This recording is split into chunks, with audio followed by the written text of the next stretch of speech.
So, the following program is brought to you by Haymarket Books. And at a time like this, radical ideas are obviously needed more than ever. And Haymarket, as well as producing these virtual events, brings out books by Arundhati Roy, Keeanga-Yamahtta Taylor, Angela Davis, Naomi Klein, and many other wonderful writers. And if you're moved by any of the program that you're about to see, you can support the work of Haymarket by buying their books from their own website. And even better, you can join the Haymarket Book Club.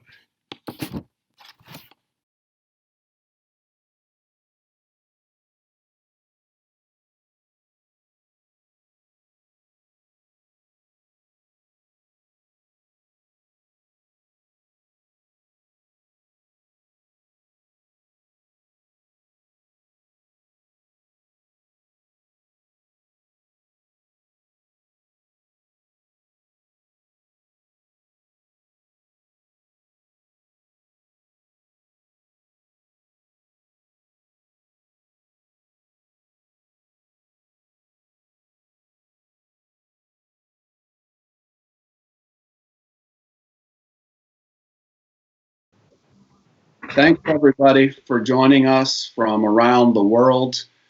I'm Jesse Hagopian. I'm a high school ethnic studies and English language arts teacher here in Seattle.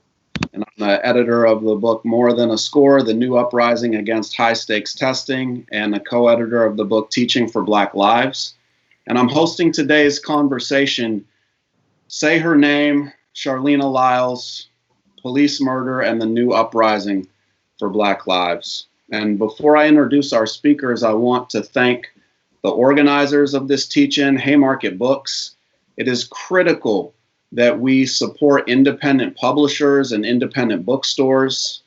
And you can do this in a few different ways. You can buy books like Michael Bennett's book, Things That Make White People Uncomfortable, from Haymarket Books. You can join the Haymarket Book Club.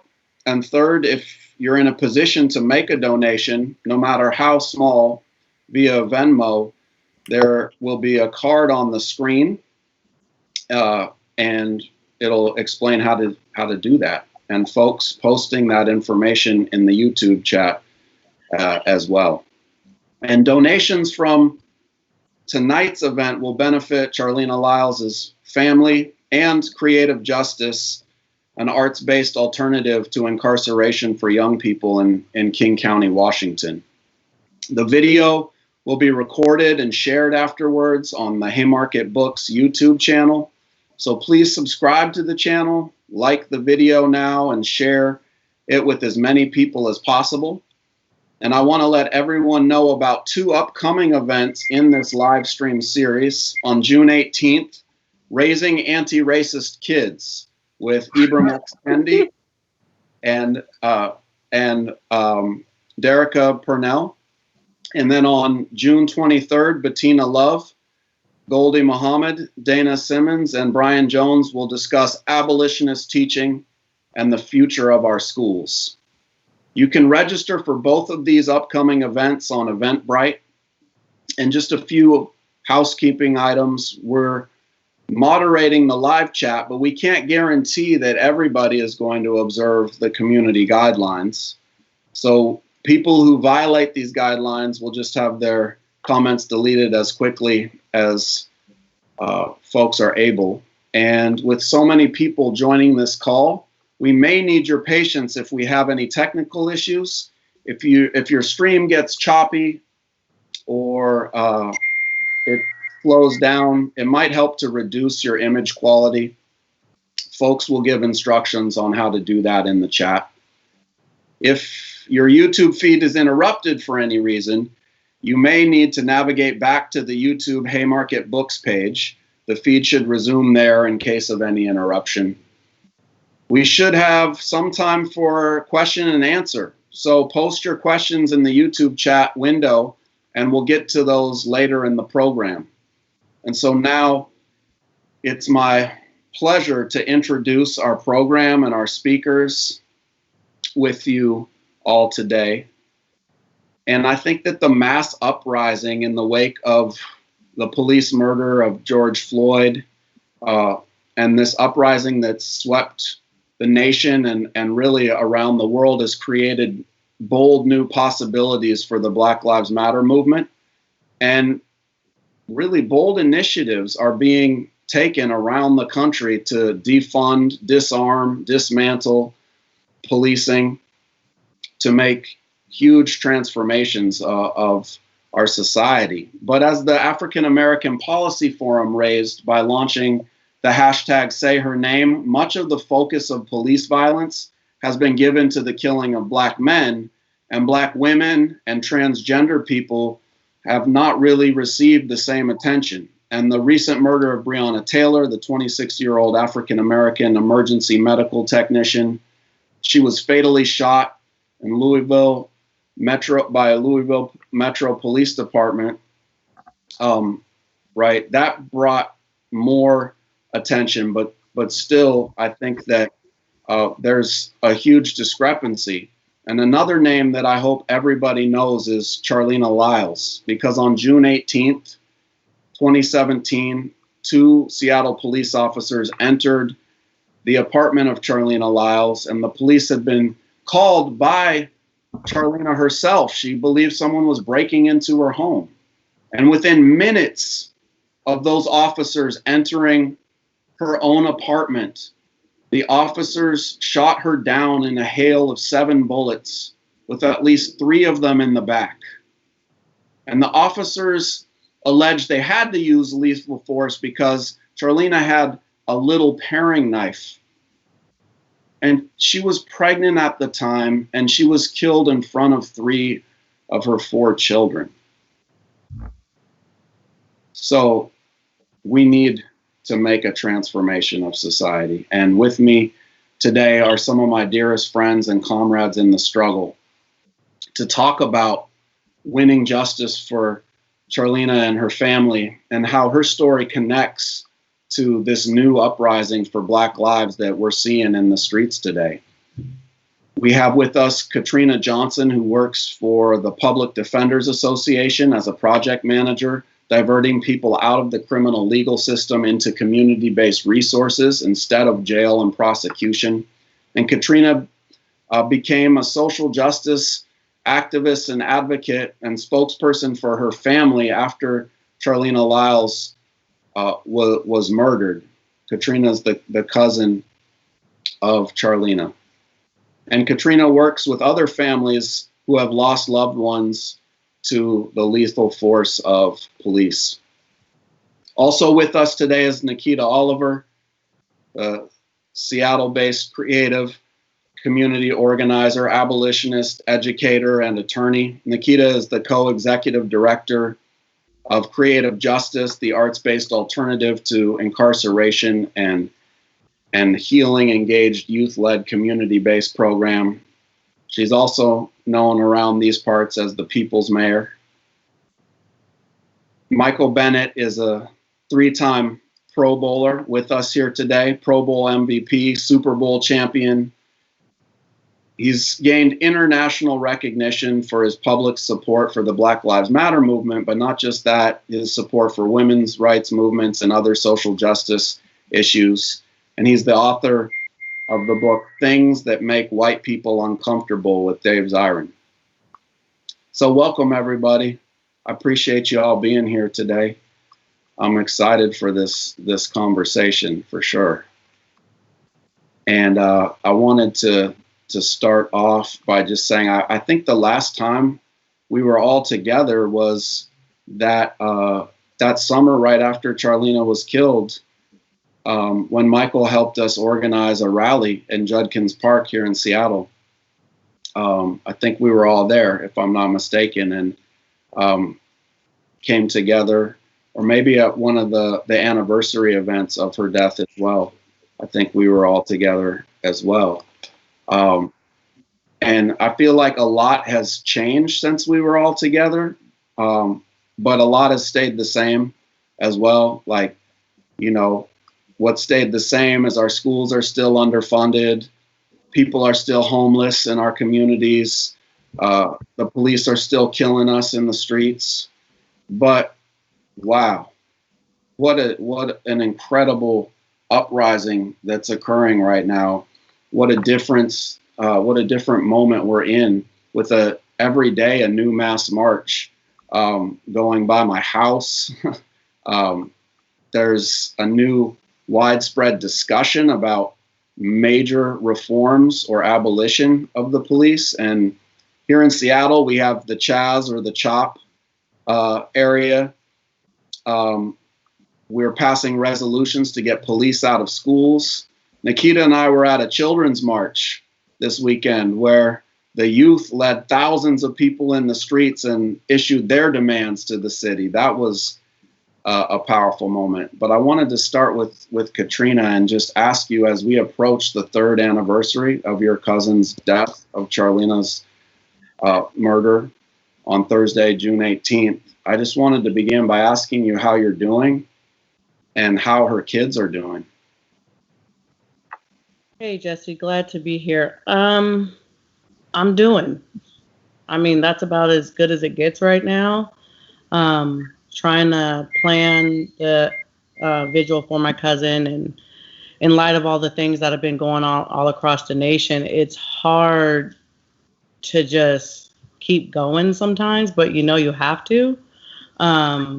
So I'm kind of just doing right now. My cousin's kids are good, as far as they can be. I mean, they don't have a mom anymore, right? But I think they are in a good living situation. They're being cared for properly. And I mean, that's all I can ask for in these times. Right on. Right on. I know it's hard to just get up some days, especially as the anniversary approaches. So I really appreciate you being here and all the work you've done to continue this fight over the years. It helps keep me going. And so it's personally very meaningful. I was just hoping you could talk more about the vigil that's planned for Thursday, and about all, and also I know you're doing a lot to bring folks in to support it. Yeah, so the vigil is on Thursday, 6 p.m. at Magnuson Park. It'll be in the field right across from Brettler Place where she was murdered. And, you know, there's a network of families all across the nation. And I just wanted to make sure that I felt like supported. And sometimes, you know, community doesn't always support. I mean, I got, you know, Nikkita and other folks, but so I just wanted to make sure that my family was just like wrapped in love. And so my warrior brothers and sisters, other families, I just said, could you guys come out here? And I didn't know that I was going to get the response that I got, but we have like 15, 16 families coming out here from all across the nation, from India Kager's mom, Gina Best, till, Sandra Bland's sister, Shantae Needham, just all sorts of kinds of folks. And I'm really appreciative to have them come into town and help be there for my family during these times. Wow, that sounds healing, just to bring folks together. I know I've been wanting to actually craft some curriculum and lesson plans for teachers about the history of families who are victims of police violence organizing for justice for their own families. So that's something we should be in touch about. But I wanted to ask Michael, you know, it's really been amazing to see pro athletes, especially recently, begin to use their platforms to speak out about police violence. And, you know, what I've been moved about the way that you have approached this is not just speaking out or sending a tweet about how you feel about the next Black person who was killed by a police officer, but actually working with families. And I wonder if you could talk about your relationship with Katrina and the struggle for justice for Charleena Lyles, and that rally that we organized, and your thoughts about this anniversary. I think if you look at like who we are as Black men and like who we are as Black people and our Black women, how important it is to us for us, not in a sexist way, but to protect them in a way that that they feel safe, and also that when something tragic happens to them, the way that Black women get behind Black men when something tragic happens to them, usually it's the Black woman who steps up. You can look in historical context.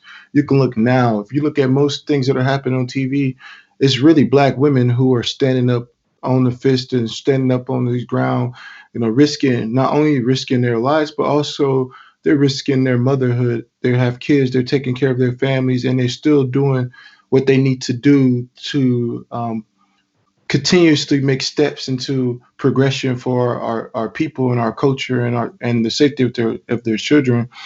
But I feel like it's Black men. It's important that with something that's happened to Breonna Taylor or Charleena Lyles, the importance of us bringing that up. If you listen to even music, if you listen to rap music and people talking about police violence and brutality of African American people, is they're going to use a line about Trayvon Martin, or they're going to use a line about they're using a line about Trayvon Martin, Tamir Rice, Eric Gardner, but it's not too much often in culture that we bring up the violence against our women and how deeply rooted that is in our culture, that our women have been raped. They have been, there's been so many things that's happened in the history of our culture, and it's happened to our women, that particularly as being a son of a Black woman, the importance of bringing up the issues that are happening to them, right? The father of Black daughters, the brother of a Black sister, like the continuation of the importance of standing up for them the way that they stand up for us.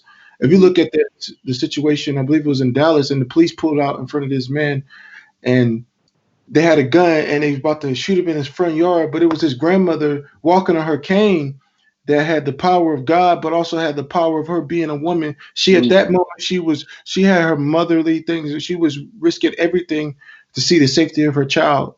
And I think when we look at what's happened to Charleena Lyles, Sandra Bland, Breonna Taylor, we see our women. We see our women who a system that protects white women, protects their women at the highest level, that they could call the police, and the police will show up and try to justify whatever they need justifying to feel protected. But for some reason, our women don't get the same respect from the system that is supposed to be protecting us. The usual call to police, they said it as a woman calling the police saying that I feel that somebody's breaking into my house. Usually, as a male, as a cop, you're supposed to be like, okay, I'm coming in, we're gonna do this. Well, how's your kids? Are you safe?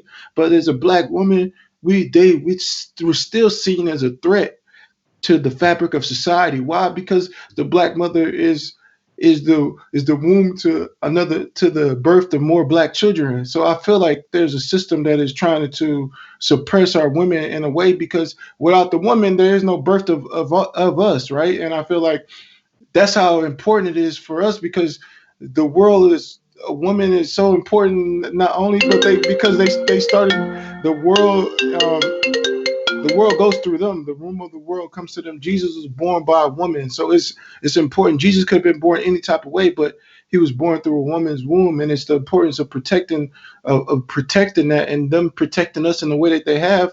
I feel like as a duty and an obligation to stand up on the circumstances and the things that have happened to our women, and particularly being in Seattle and being hearing about Charlene and being around Katrina and the family. It's just one of those things that we connect on a human level, right? We connecting with pain. I mean, there's anger and sadness is connected in such a unique way, right? You have to have anger. Sometimes you have anger that started from sadness, and sadness kind of leads to anger in certain situations. And there's a certain amount of anger that's connected to these situations that also touches our heart in a way that compels us to have sadness, to want to do more. But anger is what drives us to make change.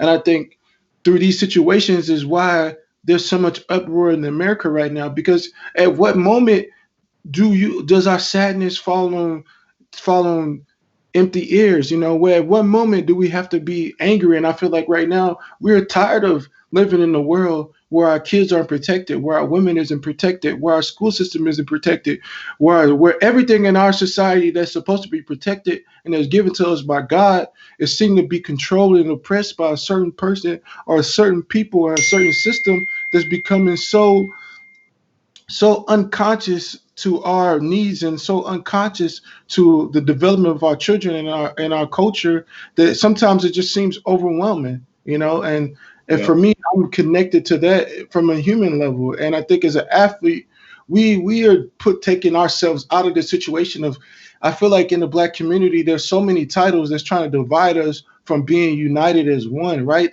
You're an actor, you're a dancer, you're a singer, you're a musician, and there's so many of these things start to create these class systems that slowly push us away from our true identity.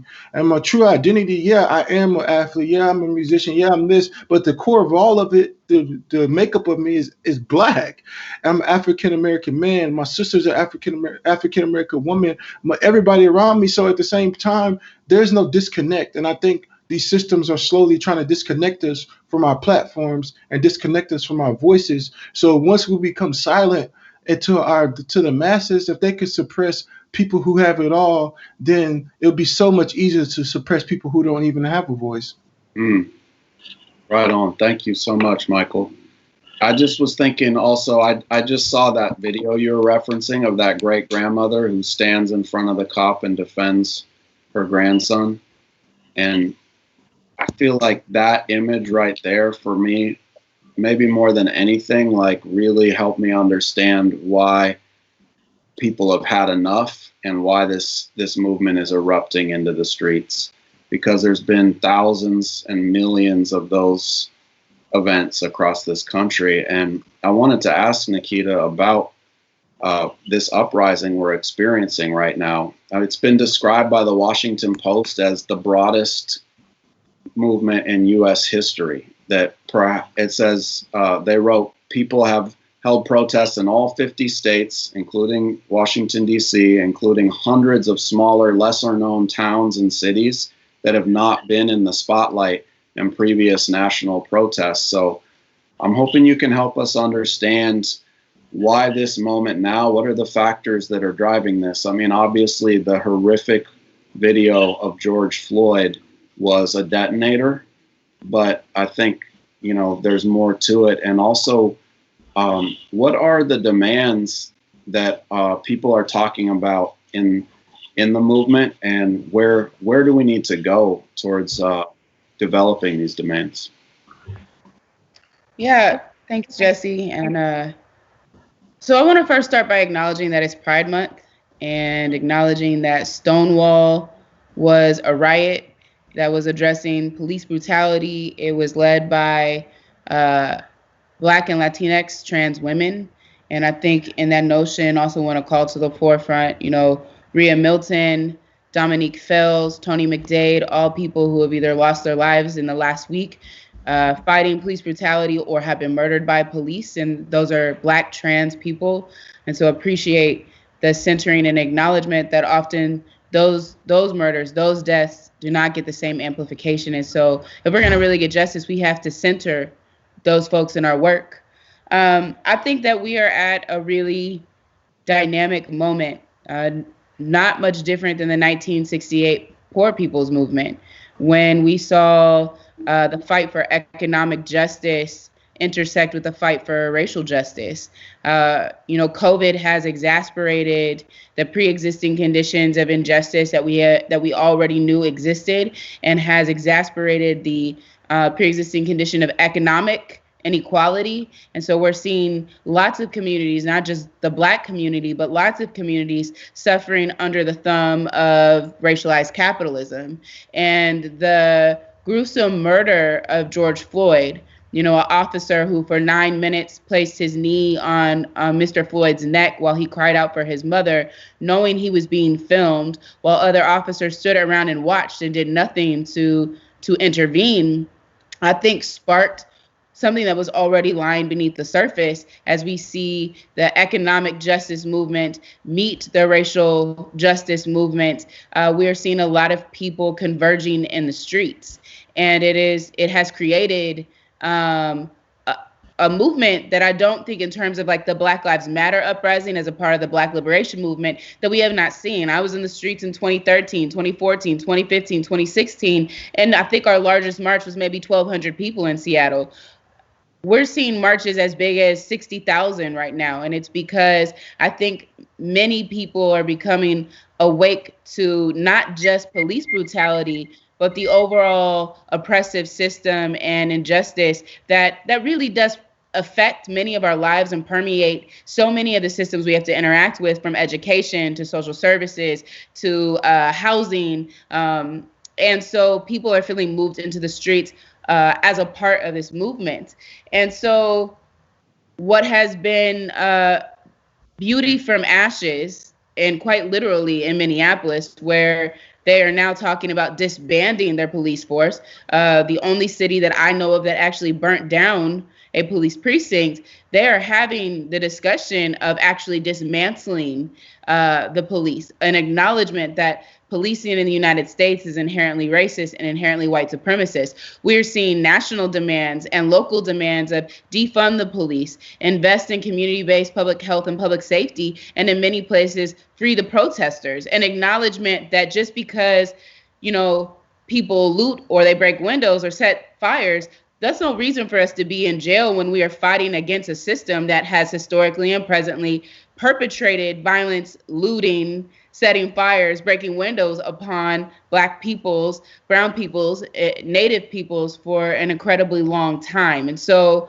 I think what is dynamic about this moment is you are seeing tens of thousands of people being radicalized and politicized, not just in the United States on Turtle Island, but around the world, where people are literally going to U.S. embassies and setting fires and breaking windows and chanting Black Lives Matter, because they're realizing there is this global awakening that we cannot tolerate anti-Blackness or racial injustice, not locally on Turtle Island and certainly not globally. Right on. Thank you, Nikkita. It's just amazing to see this movement develop, not only the numbers of people in the streets that you're talking about that is so different, but also the quality of it. People deepening their politics and asking for more and more radical demands to get at the root of the problems that we're facing. And I appreciate you putting this in the context of Pride and the riot, and also in the context of capitalism and an economic system that's about profiting off of our lives for a wealthy, parasitical minority. And just to that, I hope we could all just talk about the challenges with us right now of building a movement that's intersectional, right? That fights to make all Black lives matter. So I'm glad that you raised, the recent killings of Black trans folks like Tony McDade, that we need to be able to uplift in this struggle and center as well, right? And we need to be able to talk about making all Black lives matter means making queer and trans lives matter. It means being in solidarity with other social movements, right? How do we connect Black Lives Matter with the struggle for immigrant rights, and getting these kids out of cages on the border, right? The struggle against sexual assault in this country, and the Me Too movement, social movements to redistribute wealth. So what are the prospects, do y'all think, about building this kind of an intersectional movement today? Do you want to start off?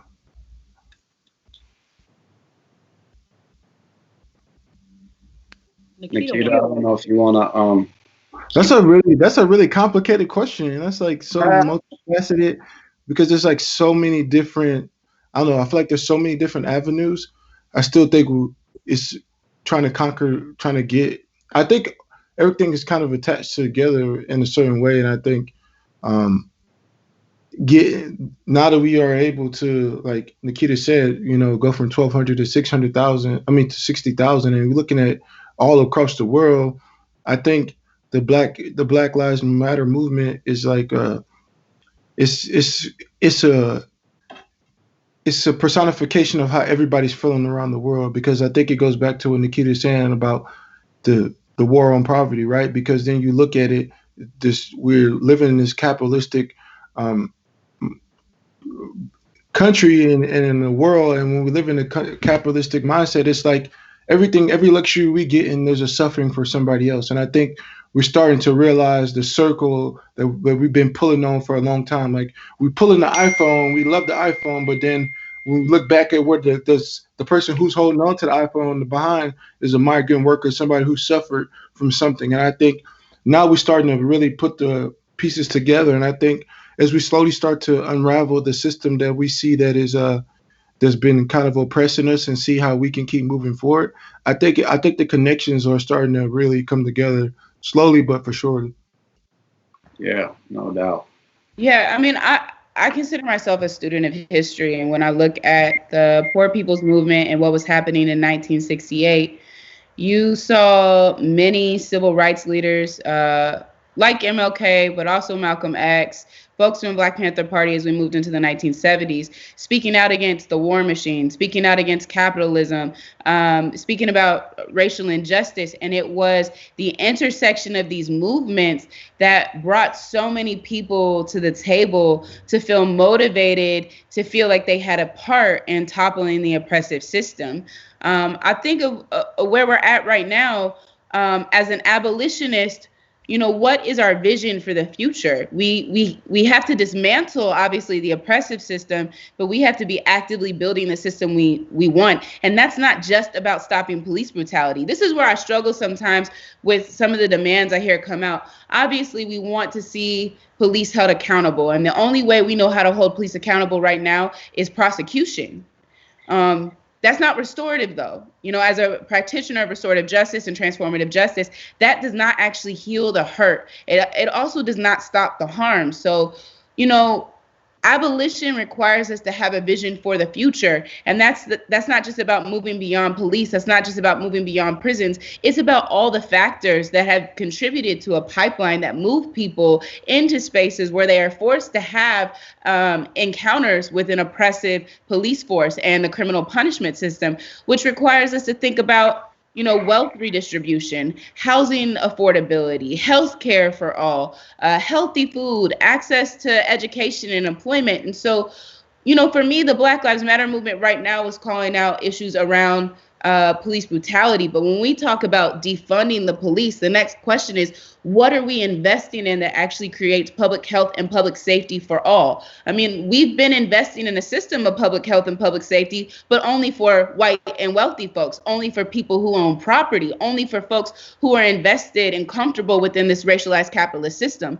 So if we're going to get to a place where we do effectively stop police brutality, where we do dismantle the criminal punishment system and the Department of Corrections, and really do achieve a world where restorative justice and transformative justice are centered in the ways that we address harm and how we care for each other, we also have to deal with these other factors like housing, education, healthcare that have been created in an inequitable way to force people into a system that exploits them. I mean, the system we have requires that we have some poor people, that we have workers that are exploited by corporations and industry. And so it's essential for the Black Lives Matter movement, for the Black liberation movement as a whole, for the American Indian movement, for Native sovereignty, for labor movements, for movements to smash patriarchy, that we actually begin to find the intersections, because it is the pillars of white supremacy, capitalism, and patriarchy that actually is oppressing us all,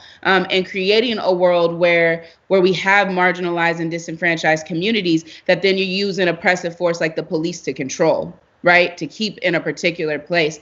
So if we don't figure out how to get our movements to align, we're going to have a hard time toppling the system. And for me, as an abolitionist, this is not just about ending police brutality. It is about a vision of a world beyond police, beyond prisons, beyond inequity. And that requires an alignment of our movements with some shared goals and shared visions of sharing resources, of taking care of each other, of compassion and care and not cages. And I think that is the beauty of this moment. As you said earlier, we are actually seeing people becoming radicalized to the point that they want to see that vision. And a lot of folks are self-educating. They're watching streams like this one. They're accessing information online. They're educating themselves through the wealth of knowledge that's out there. And it really is a beautiful thing. And you know what, Nikkita, I actually agree with you too, Nikkita, because I think there's so many like levels to freedom, and I think I know Jesse does so much work around education reform, and I think that's another thing that's really has been kind of missed on when we're talking about the freedom, because education, that kind of gives our kids the opportunity to have exactly what they want in this world. And when you look at the systems around America, my mother's a teacher, and we're constantly talking about the amount of testing. I know that Jesse, you just got the testing standards switched over in Washington University and stuff like that. Yep, just got rid of the SAT requirement after years of our struggles. Yeah, and it's like we're talking about the judicial system. That's like one way of keeping us down. The healthcare system. There's so many different systems there we are fighting right now that it requires us to unite, because it's such a big way to really shake that system. And I really think you are right on, Nikkita. I would just like to say, I think that COVID showed most people that we need to love on our teachers, and we need to pay them more, and we need to invest more into our schooling for our young people, because it was a struggle for most people to try to be teachers during this time. So I mean, just as much as everybody's out here, if they don't want to pay the teachers, we need to be out there for them as well. But I also, because there's so many different aspects to this, I mean, I just want the most directly impacted folks to be on the front lines. You know what I mean? I mean, because it is their movement. I mean, I often say to people, welcome. I'm glad you're finally here for the fight, because some of us have already been fighting for a while. And we've been on the front lines, and we're glad to have some help now. I'm glad you finally have woken up and seen that this is not right. So for me, it's just like centering the most impacted people and pushing their agenda. It would suck if it got hijacked for somebody else's personal gains. And that's, a lot of people want like proximity to power, or they want to make it about them. And it's not about any one group of people. It's about all people at the end of the day, and yes, we are centering Black lives, because until Black lives matter, all lives can't possibly matter, right? And then you start to think about, our Palestinian brothers and sisters and things like that, who think they're like, okay, if Black lives can't matter, we are way underneath them, right? So I think that all those things come into play. And I think that as long as we show unity, we're not always going to agree, but we can agree to disagree and still move forward. But as long as we center the most impacted, I think that we can come out of this with a better tomorrow for our kids. No doubt. Wow, what a rich discussion, y'all. I really appreciate that. Like how we bring these different movements together, why we're all in it together. I mean, I'm thinking about Occupy and like the power that movement had to finally shine a light on the massive wealth inequality that existed. And the slogan, "We're the 99%" was powerful. But the problem with it, though, was that within the 99%, there are so many divisions. We got people fearing Muslims and agreeing with U.S. foreign policy of spending billions to bomb people all over the world, right? And within the 99%, we got Islamophobes, and we got xenophobes, right? And all kinds of racist divisions within us, right? And so if we're not able to figure out how to overcome those divisions, we won't have the type of unity that I think it'll take to make the kind of transformations that you all are talking about, right? And so that's why this is so critical right now. And I just wanted to say also, Nikkita, I appreciate you bringing up the Poor People's Campaign, and that some historical perspective on some things that we can look back to as models for beginning to think through how we rebuild mass social movements right now.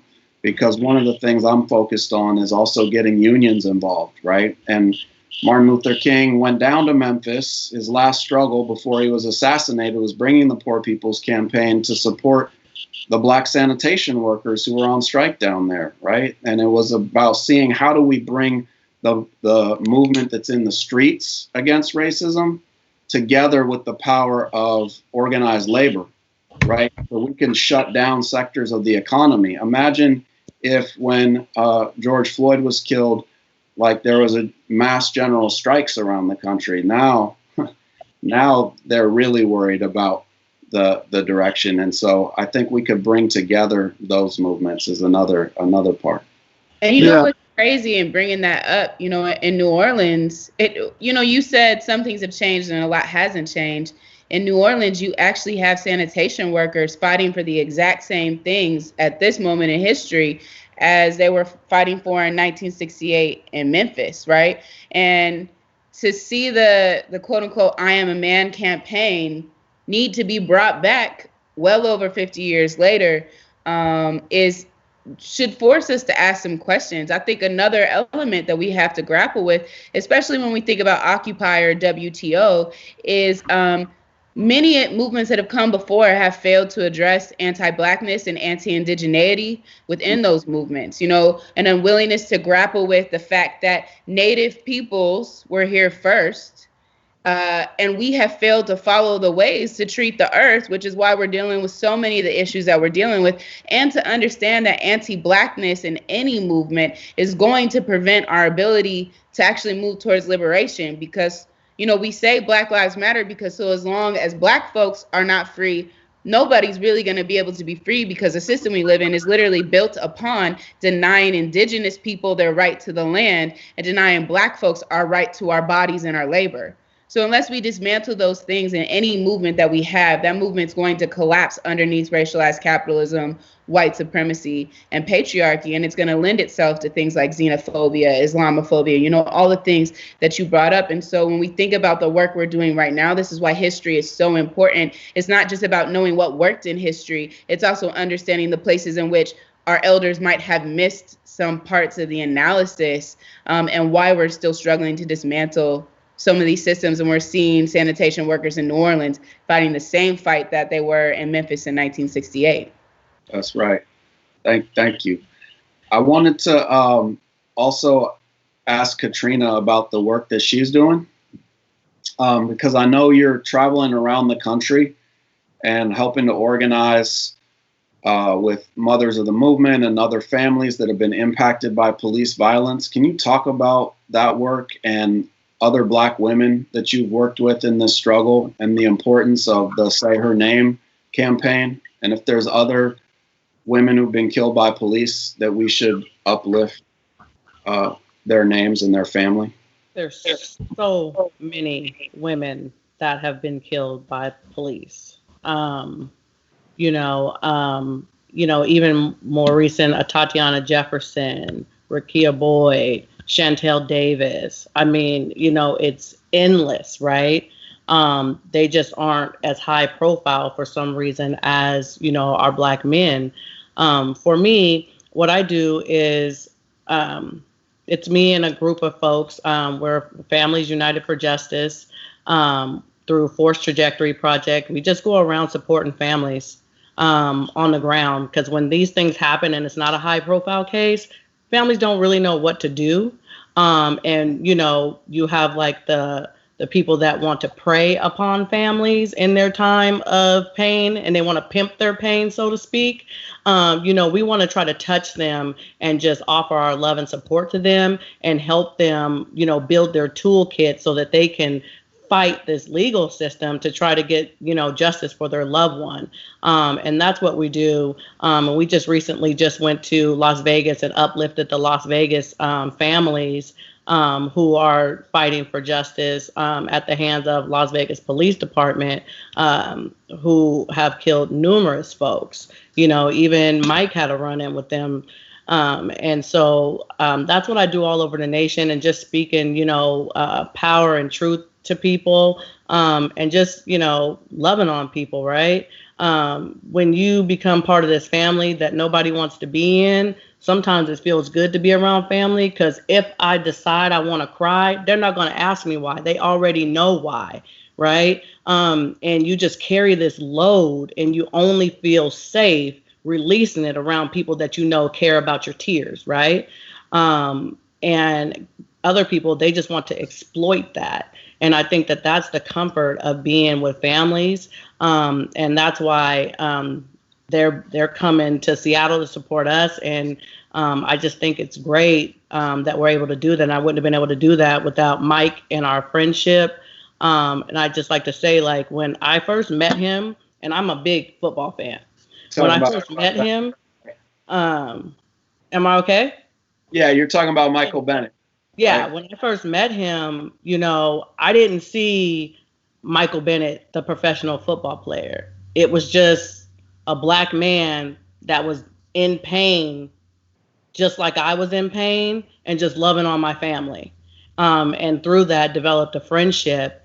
And and it's important to build those friendships, because we're just people at the end of the day, right? Mhm. Somebody might got a little bit more zeros in their bank account than me, you know what I mean? But we're just people at the end of the day. And for him to, fly families in from all over the country is a beautiful thing, so that we can be together and uplift my cousin and other families here in Washington State who are still in the trenches fighting for justice at this time. Yeah, no doubt. Thank you. Thank you for the work you've been doing. I mean, you think about this uprising right now, there's been different detonators and whatnot, but it's like Nikkita was talking about the bin marching in 2011, 2012, 2013. It's the organizing, laying the basis for this that has changed communities all over this country. So you flying all over the country and the world to get this message out is part of why this is happening. So I really appreciate you. And I wanted to ask Nikkita about the work you do with Creative Justice in Seattle, and maybe talk in more detail about what restorative justice is and how we could think about public safety without police. Yeah, so Creative Justice is partners with young people that are working to liberate themselves from the juvenile criminal punishment system. It is arts-based, it is healing engaged. We strive to recognize that there are so many factors that go into why a young person might find themselves navigating the criminal punishment system, and acknowledge, more importantly, the broader systemic things that often put young people in that situation, and then use art as a platform for them to be able to tell their story, speak truth to power, be a part of creating policy and transforming that system. And I had to give nod to the No New Youth Jail movement. Creative Justice was directly birthed out of that. No New Youth Jail is a movement here in Seattle, King County that started in 2012 when our county voted to invest $180 million in a new youth jail, despite the fact that young people being forced into the criminal punishment system, juvenile crime was actually going down. And so ultimately, our county spent somewhere around $233 million building a facility that, as of Thursday, there were only 28 youth in. And so our belief is, why would we continue to invest, one, in a system we know we don't need, and two, in a system we know does not work? The criminal punishment system generally, but especially as it pertains to young people, does not help our communities be safer. It does not really lead to accountability, and it certainly does not undo the things that put young people in challenging situations that they might find themselves in the criminal punishment system. And so our goal through Creative Justice is to do just what Katrina was talking about earlier, is to see those who have the experience of the injustice get as close to proximity to power and the ability to effectuate the solutions that they know need to happen, to get them to the position where they can make those changes. And art is an incredibly powerful apparatus for that. I started out my work as a spoken word artist, telling stories and spitting analysis in ways that people can receive with their hearts and then hopefully eventually process with their brains. Our goal is to pay young people, train young people, partner with young people to see art become the means by which we create a cultural shift in the way that we think about accountability and the way that we think about justice. If justice is not restorative, then it's not just, because it hasn't healed the harm. It hasn't set anything right. The goal of justice is to set something right. And so the other side of that is acknowledging, especially for Black, Native, POC youth, that the system has had it out for them from jump, creating communities that are economically disenfranchised or are oppressed by over-policing, and creating situations in which those young people are forced through the school to prison pipeline into the criminal punishment system. So we also carry that systems analysis of knowing that we need to be partnering with young folks and their families in our community to dismantle that system and build the restorative system. So it is beautiful work. It has emerged out of a movement from the No New Youth Jail campaign, and it directly is because of grassroots organizing that programs like Creative Justice, Community Passageways, Choose 180, Corner Greeters. I mean, I could go down the list of programs in Seattle, King County, that have risen to the surface to meet the need of restorative justice and say, we don't need a youth jail, we don't need prosecution, we need programs that heal and address the real root causes of harm that push people into that system. No doubt. Nikkita, I appreciate that. I need you to do some spoken word for my album that I'm putting out at the end of the song. All right, I got you. Done. The whole world is solid. I might put you at the beginning. Actually, I'm dead serious. I'm dead serious. I'm down. I'm pretty excited about it. Trip to Mike's house. Let's get this collaboration going, y'all, on a new level. I find that real interesting too, what you're talking about, because I feel like being in Seattle for so long, I feel like there's such a disconnect from what's happening in the racial sector of Seattle and the racism that Seattle has been, the history of it. And I think you look at, like you said, if you look at the indigenous people who were there first and the experiences that they have lived in and what African-American people have lived in their experiences there, I think white America in Seattle, they don't connect to that for some reason. They really think that Seattle is like a utopia. There is no racism. There is no this. There is no that. But then you look at the homeless rate. You look at the police violence. You look at the education system between Rainier Valley into Bellevue, the distance between schools and the education and the amount of money that's put into these different school systems. I really think Seattle needs to wake up. And it's like, even with COVID-19 and all these different things, you see the racial disparities in Seattle. But I always felt that, like, even the people just didn't really think that. I mean, do you feel that way, Jesse? Did you kind of feel like there's like a disconnect between what's really happening in Seattle and what the actuality of what people are thinking? Oh, yeah. I mean, for sure. Like, there's this idea that Seattle's this liberal, progressive Mecca, and we've eliminated racism. But the Black Lives Matter at School movement was birthed in Seattle because a white supremacist threatened to blow up John Muir Elementary School for the audacity of those teachers to go to school wearing a shirt that said Black Lives Matter, right? And so Seattle's got a long way to go in many ways, but we're also proud that we're helping to lead social struggles here, man. Like you were there that first year, Michael, when we passed a resolution against that bomb threat to John Muir, and we said if we really stand in solidarity with that school, we'll all go to school wearing shirts that say Black Lives Matter. And then we organized 3,000 out of the 5,000 teachers in Seattle to wear those shirts. And not only that, but many to teach lessons about institutional racism and the great contributions of Black folks to this country. And then, Michael, you showing up at the rally that we had in the evening that was standing room only, that made a huge difference to our community, gave us a lot of confidence that we could continue to struggle in the right direction. You know what I mean? And a big part of that movement has been to exactly what Nikkita was talking about, ending the youth jail. I mean, it's only a few blocks from the school I teach at, and these kids know this system readying them to push them into that building while class sizes grow, right? While We only have 4 counselors for 2,000 students, so absolutely we need major investment. I have 150 homeless kids at Garfield High School, right? Here in the shadow of Amazon, Microsoft, Boeing, Starbucks. I mean, it's obscene how much wealth there is here. And that at the same time, we got kids sleeping on the streets. So I mean, to bring it back to Charleena, not to mention a city that will say the name of George Floyd and so many other folks murdered by the police. And at no point in the last, since May 30th, when protesting, or May 29th, when protesting really started to pop off in Seattle, has the mayor or the police chief in any of the press conferences acknowledged the families or the people that have been murdered by the Seattle Police Department.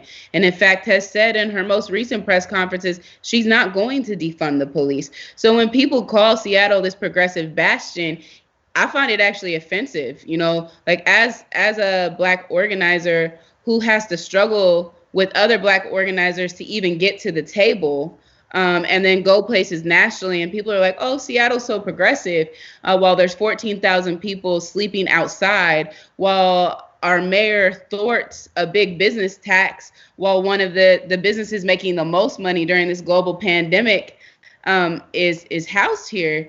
It really is a city that people need to wake up and understand that racism, the murders of Black people, the failure to address inequities in our school system exists here as much as they do anywhere else. Folks will be like, well, we're not the worst state, but why would you compare yourself to the state in the worst position? Like, why aren't we comparing ourselves to the vision? And I think I will be able to say Seattle County is progressive when we start making real actionable strides towards the vision of equality, as opposed to just not being the worst. Right. And that's interesting that you brought that up too, because I literally text Jesse, was like, it makes me so mad that Seattle hasn't acknowledged Charleena. And I literally texted him and was like, man, we need to do something, because here's a memory of this and nobody's even bringing this to attention. There's a story of people that's happening right here in our city, but the Seahawks are marching about George Floyd when people it's a weird combination, because it's like, it's steps to progression and happening, but still you connected to this thing that needs to be brought back into the light so people can see. And I think the dishonest truth about, it's a lot easier to throw rocks at somebody else's house, right? But when you standing up on legs that aren't even stable, how could you tell somebody how to be stable? You know what I'm saying? And I feel like Seattle hasn't had the stability of its own sake to even reconcile with itself, to look in the mirror and to acknowledge the pain and the hurt of these families. And I think it's really disgusting, honestly. I can't even say I don't know what other word to say. I don't want to be rude, but it's disgusting to see that the city will try to use something else to hide away from what its own laundry, you know what I'm saying? And what it feel like. There's no justification for what happened. There's not one justifiable thing for the way that they can paint it, or the picture of it, how it happened and what's happening in this city, that I just think sometimes it's important that, and like you said, Seattle has all these important figures, not just in Seattle. Jeff Bezos was one of the most important people in the whole world. Right. So it's like if he has the voice to say something, it changes the whole trajectory of this conversation. So I don't know. It's weird. It's a weird. Yeah. I would just have to say I'm not going to lie, I was pissed off when I heard about our police chief, Carmen Best, and the mayor talking about their siding with accountability and what happened in Minneapolis and all these things. Mm-hmm. And I'm thinking to myself, hello, people are dying in your own backyard. I need you to address what's happening here before you start throwing shade of what's going on somewhere else, because there's a lot of people that have died on your watch, including Charleena Lyles. But then you start thinking about Yosia Falatongo, Eugene Nelson, Giovanni Joseph McDade, and you start talking about more recently Sean Fuhrer, who was shot in his head with his baby in his arms. I mean, how are you going to be talking about accountability needs to happen somewhere else when you're not being accountable here? And I think people also there's that other part, because our police chief is a Black woman, and that's great. And I'm happy for her, right? But at the same time, your badge, that blue line, supersedes your Blackness. Black people, Black police officers kill people in community every day as well. And I can't get hung up on just because you're a Black cop. That does not save me, and that does not save our community. No doubt. I appreciate you saying that for sure, because it has been disgusting to see the way they hide their own culpability here in Seattle. That's why I am proud of my union, the Seattle Education Association. We passed 7 resolutions in support of Black Lives Matter to try to get some heat on the city right here. My resolution passed to defund the police overwhelmingly from the city's teachers. We passed a resolution to get police out of schools, and the superintendent just announced they are going to remove them for the year. We're going to try to make that permanent. And there was a resolution passed to get them out of the King County Labor Council as well. I mean, we need to understand that they're not part of the labor movement either. I mean, police have assaulted so many different working people, especially BIPOC people, and the police guild works to make sure there's no accountability. You know what I mean? Like, I was pepper sprayed in the face in 2015 at the Martin Luther King rally, caught on video. Everybody knows I wasn't provoking anything. And the Seattle Police Union, the police guild, worked to make sure there was no accountability for that officer, right? And so we're hoping that struggle moves forward as well. Jesse, and I think there's one big thing leading up to my cousin's vigil that a lot of people don't really understand that's happening is my family still doesn't even have answers as into what happened that day. And we have the city who has filed a lawsuit against the county, which is preventing inquest and inquest reform from going forward. So not only my family, but like 20-something other families, we are still just sitting there because the officers who killed my cousin, they have lawsuits against the county. You have Kent that has a lawsuit, Auburn. And, the Auburn police, they have one police officer who's killed 3 people in 9 years. He's a serial killer. And he's still on the police force with 67 or 64 uses of force complaints. I mean, it's ridiculous. And that's why I'm like, if you're going to be out there and you're going to be on the front line and you're going to be fighting, I need for you to not only hold law enforcement accountable, but the mayors that uphold their bullshit. Because the mayor is allowing for, these entities to sue the county, which is preventing families from getting answers. And, how many years are going to go by without answers into what happened? Why did it happen? No doubt. What is really the truth about it? And you can't even move on, really. You're just like stuck and you're spinning. And, it's just a mess. And until we start like pressuring them, because, politicians only respond to pressure, nothing's going to change. Auburn, Kent, Federal Way, who killed a paraplegic, shot him 86 times. Come on. I know. Drop the lawsuits. That's it. And that's why I hope everybody in the Seattle area will come out to the vigil on Thursday. And I want to make sure you give that information again before we're done. Sure will. No doubt. Thank you. I have a couple more questions for y'all, and there's some questions coming in from folks on the live feed. But Michael, I just wanted to ask you about the book you wrote as well and how it relates to all this. You wrote the book, Things That Make White People Uncomfortable. And what do you hope that they're uncomfortable with? And what's really the message of the book? I think white people just need to be uncomfortable with the way that other people have been living. I mean, they've been so comfortable and privileged to live in a society where they don't see the uncomfortable conversations that we have to have with our kids. Why do we have to have a conversation with our kids that's 5 years old about police violence? When you're 5 years old, you're supposed to be dreaming about unicorns. You're supposed to be dreaming about going to another planet. But when we 5 years old, we're telling our kids to watch out for the police. Don't play with toy guns this way. So I feel like white people have been able to live in this bubble of, even unconsciously or consciously or unintentional or intentional, of living in a society where they don't have to deal with the uncomfortable truths of being a black person in America, the traumatic experience. And I wanted the people to dig deep into what that is rooted into, right? The racism is rooted in the fabric of America's history. If you look at the core issues and the underlying processes of America, if you look at the technology has changed. The iPhone, the way that we will drive cars, but racism has stayed the same. It's been the same in America for many years, and it continues to be this way.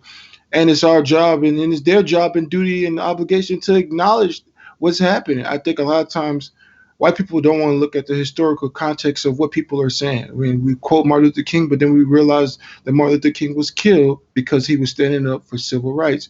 We quote all these great people and we think about their struggles, but we don't connect their pain and their trauma to their experience of why they were taking those stances and why they were outliers. Is because society was made in a way that they had to be like that. All African American superheroes are real people. We don't have we don't have X-Men. We don't have Superman. Our superheroes are Malcolm X, Angela Davis. These are people that really did these things, that were real things, that lived and hid and had to be these superheroes. Martin Luther King. These people. These are real. Our superheroes are real people, and I think a lot of times we romanticize their struggles, and white people.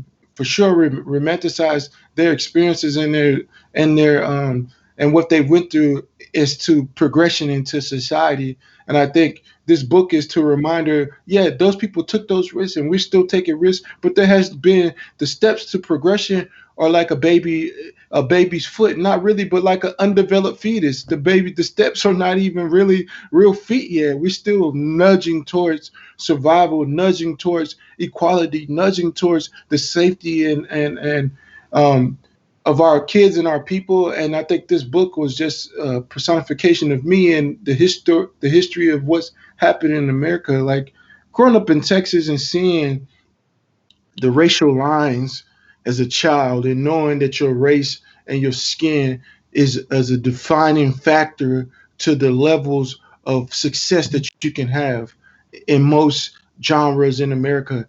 But just because I could play a sport, my skin now isn't seen as dangerous because it could be exploited. But still, every day as an African American, we are being exploited at such high levels, and this book is a reminder of that. And that's why I thought the police violence and police brutality story and why I wanted to not make it just about black people. I wanted people to see that this is a war on humanity. This is a war on people. This is a system that's supposed to be protecting people, but people are dying at a high level and at a high rate. It's so often and frequently that this society has become numb to death.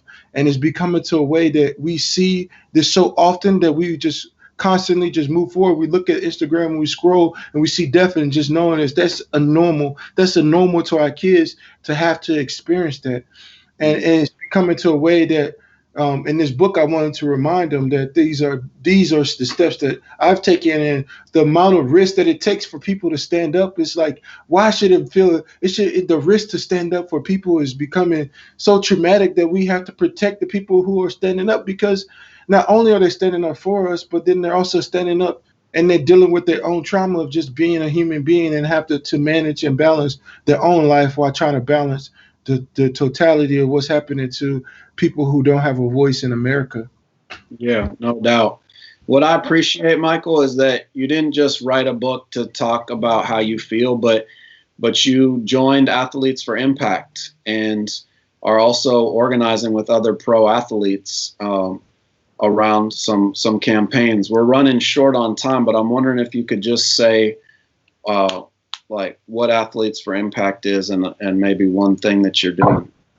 Athletes for Impact for us is, for me, and the connection to Athletes for Impact literally is the connection to not have one person be the voice of something, right? To have a collection of people like when Katrina's talking and Nikkita's talking, it's about us coming together and unifying our voices to know that what Colin Kaepernick did it was all of us. He's just stepping up for all of us, and he shouldn't have to step out into the world by himself if he has a voice to be able to voice his opinion. And I think there's a lot of athletes around the world and around the country who have a voice but don't know how to really use it just quite yet. And I think Athletes for Impact is a tool for them to be connected to issues that are happening in their community and being able to connect with organizers and to be able to use their platform, and also being able to connect to get the information that they need to be able to have the rebuttal in society when they go out and speak about things that are happening around the world. And to think that athletes around the world, to be able to be connected into one place and to have one vision and speak and hold brands and companies to a moral oath and a social oath is important, because these brands they represent us in a way, and we don't believe in the message and what they're doing. Simply, if we just getting paid and they're taking our likeness and doing things that are unfathomable to the communities, who are we? You know what I'm saying? We're literally standing up on the shoulders of our ancestors every day, those athletes who fought for equality. And now in this generation, the platform and the stakes are at the highest level. Before, people weren't listening, at the level that they're listening to now. If we look at LeBron James, 100 million followers. 100 million, that's more than most countries in the world. Most countries don't have 100 million people in them. And New Zealand only has 5 million. Other countries have 10 million, 20 million. Here's a man who has 100 million followers. And now we put that collectively, we probably have the equivalent amount of followers as the amount of people on the planet. And so it's important with that type of power. What do we do with that? Do we sell another Nike shoe? Do we sell another ad? Or do we bring light on issues and bring forth the people who are struggling and bring that together? And I think Athletes for Impact is that. And I think it's another tool for young athletes growing up to be able to find a place. I consider it the Red Cross for athletes. Hopefully even better than that. I've seen some studies about Red Cross. You know what I mean. Funding. But let me just say this: we're coming up on just a few minutes left, and we're getting some questions in. So I wanted to throw a couple questions out from the live feed on YouTube. Gabriella said, "Hi Katrina, I contacted Durkin and Dow Constantine regarding the lawsuits. Who else can we put pressure on to get the lawsuits dropped?" You got to put pressure on the Kent mayor, the Auburn mayors. Jenny Durkin, after I came out, she dropped the lawsuit. But the Kent mayor, the Auburn mayors, Federal Way mayors, and you have to just continue to pressure them. When you're at these rallies and you have them come there, you got to call them out. You have to be willing to step out there and be bold. Otherwise, families will just continue to be waiting. And then there's a question from Brooke L. Says, how do we get the ones who are consciously living in the bubble during this time to hear and care more? Frustrating because many, even if they are hashtag BLM now, I know many want this to go away or just to move on to something else. How do we get those who are not yet engaged? I don't know, Nikkita, if you have a thought on that or anybody.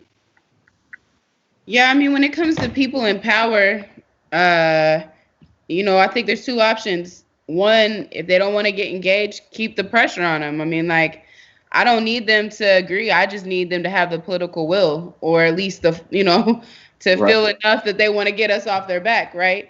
I think you can also vote them out. Stop voting for these whack politicians. Encourage people who are going to have a radical vision for society to run for office. Stop undercutting Black, queer, women, trans organizers and activists. I had my own experience running for office, and the number of times that I was compared to, to be transparent, the white women I was running with, who oftentimes were saying the exact same words I was saying, and were getting credit for it. support getting radical voices into leadership. When it comes to our community members, honestly, if you consider yourself a radical white person who is down for the cause, go organize white people. Go talk to white people. Talk to your racist uncle. Talk to your friends at work. Undoing white supremacy is not the job of Black and brown people. It is the job of white people. I don't benefit from this shit. And it is those who have the privilege and the power to be doing the work. Go organize white folks. Have those hard conversations. Help politicize your family. And I also think if you feel committed to this movement, don't throw other people under the bus for the way that they move. Something I really want folks to understand is that movements that we celebrate were only won because of a diversity of tactics. We've heard a lot of people criticize people who have broke windows or burnt cars because that's quote unquote a crime. However, let's not forget that economic disruption and property disruption has been a part of every effective movement at some level. Now, it's certainly not the easiest way to move. If you don't have the folks that are willing to push the limits on things, then the people who sit at the table and are making negotiations for policy don't have any leverage. And so we have to value each other. The only reason MLK got to sit at the table to sign civil rights legislation is because you had the Malcolm X's, you had the Assata Shakurs, you had the Angela Davises, you had the Ella Bakers, you had eventually the Stokely Carmichaels. Between the 1960s through the 1970s, you had a variety of ways that activists and advocates moved in the world. And because of those different ways of moving, it created the right energy to force the political structures that don't want to change on their own to change. You don't ask your oppressor for freedom, you demand it. And if they don't give it when you demand it, you take it. And I understand that kind of rhetoric makes people uncomfortable, but how long do you expect Black people to live with the knee of oppression on our necks and not to at some point defend and protect ourselves? So I really think we have to get comfortable with the diversity of tactics. And one way that I see that happening, and I said this earlier in the live stream, is the only city talking about disbanding racist police is the only city that burnt down a police station. And that's not me advocating for that, but it is me pointing out that if there is not significant enough disruption in your area, whatever that disruption needs to look like, maybe it looks like traffic stays on a standstill. Maybe it looks like a general strike. Maybe it looks like shutting down council chambers. Maybe it looks like a broken window. Whatever it is in your context, if there's not significant enough disruption, for those who have investment in the system, they will not have significant enough reason to change it.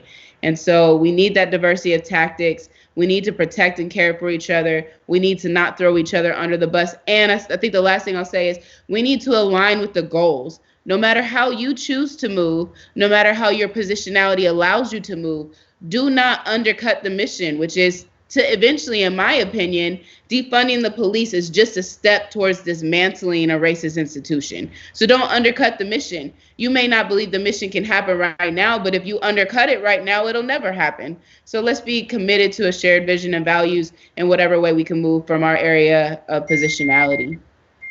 I'd also like to say, though, if some people that are at those tables that others aren't at, I'm going to need for you to invite some of your friends to the table. 100. It's enough to just be at the table yourself. It's bigger than just you. Invite some other people in the community to the table. Because if we're not at the table, we are on the menu, and it can't be about self. Woo! That's it right there. That's it. Drop the mic. Yeah, I appreciate you all. I mean, this has been fantastic. I just want to urge people to go out to the rally tomorrow at 5 p.m. at Cal Anderson around getting the police out of the King County Labor Council. And then Katrina, if you could talk about the vigil again, remind how to participate in that. And we're going to have to wrap up.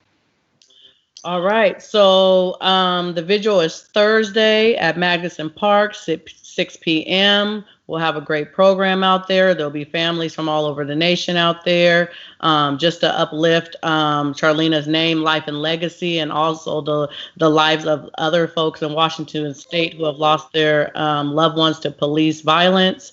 You can always donate to forcetrajectory.com / donate. Those are some of the ways you can donate and things like that. Families coming to town tomorrow. We'll have a nice little meet and greet and hang out and stuff like that. And I'll see you guys all on Thursday, pretty much. No doubt. Y'all, I can't tell you how healing this conversation was for me to be amongst friends and comrades, and just to hear your words that are helping me envision this world that we're going to win. So I really appreciate all of you taking the time today. Jesse, I got one last thing. What's that? I need everybody listening to this live stream. I don't care what state you are in, what country. Call the mayors of all of those cities that I mentioned, including Seattle, and tell them to drop the lawsuit. Right There on. are 30-something families waiting to get answers into their loved ones who have been killed in Washington State, and we will get none unless they drop the lawsuits. And can I add to that to hit up Dow Constantine and tell him to follow the law? There are two key laws here. One is the ability to subpoena officers to have to testify in inquest proceedings. And the second is for the inquest jury to be able to make a determination around criminal means. You know, there is legal precedent for, you know, there are laws that actually say this should be able to happen in inquest. And part of the reason these lawsuits exist in the first place is the Department of Public Defense filed the lawsuit on behalf of families who were not going to get justice through the inquest process because Dow Constantine is literally blocking those two things from being able to happen during an inquest. And so let's hold him accountable too. He's the executive of our county. He could literally just say, this is how we're gonna follow the law. You know, that's what they want us to do, follow the law, right? But they don't follow the law when it actually serves justice. So, you know, as we do this, let's keep Dow in our emails, you know? Absolutely. No doubt. Thank you all for spitting fire, for real. This is going to keep me motivated. Before we close, I want to remind people that if you're in a position to make a donation, however big or small, please consider giving tonight. The donations, remember, go to Charlena's family and to Creative Justice. And I want to thank again Haymarket Books for sponsoring this event and organizing the live stream. And I want to thank everyone around the country and around the world who tuned into this event. I hope you will take these ideas out into the streets with you, out into your workplace with you, and build this struggle wherever you are. So thanks, everybody.